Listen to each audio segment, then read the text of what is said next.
Dünyada büyüme, kalkınma alanında çok büyük bir rekabet yaşanmakta. Bu rekabet dünyanın her köşesinde, her bölgesinde çok acı bir şekilde sürmekte. Bu rekabetin amacı kendi ülkesinin insanının refah düzeyinin yükseltilmesi için büyük bir çaba sarf edilmesi. Tabii bunun için Türkiye'de büyük bir çaba sarf ediyor. Geriye doğru baktığımızda 10 yıl önce kişi başına düşen milli gelirle bugünkü milli gelir arasında en azından 4 misli bir fark var. Bu da ülkemizde hükümetlerimizin yaptığı çalışmalarla kendi insanın refah düzeyinin yükseltilmesi çabalarının bir ürünü. Türkiye bu rekabet düzeyinde, kendi ülkesinin insanın refah düzeyinde yükseltilmesinde en önemli sıralarda alan ülkelerden de biri.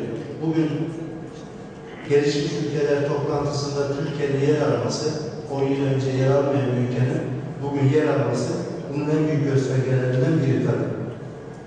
Bu ekonomik kalkınmanın yanında en büyük kalkınma, en büyük verilerden biri de turizm sıçraması. Turizme baktığımızda 10 yıl öncesiyle bugünkü arasında çok büyük hem mentalite, hem kalite, hem de ekonomik gelişmeler var.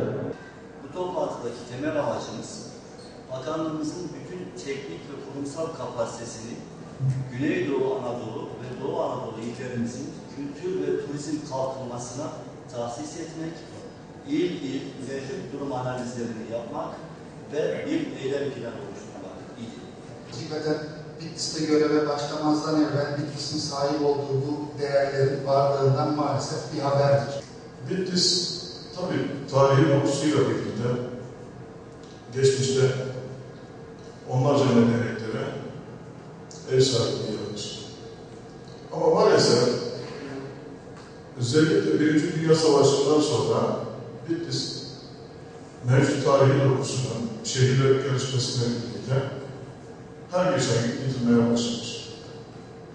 Ekonomik imkanların, ekonomik sıkıntılarından dolayı sahip olunan değerlerin her geçen gün yok olması ve günümüze kadar ayakta kalan eserlerin de özellikle kış şartlarında, yani ağır kış şartlarına rağmen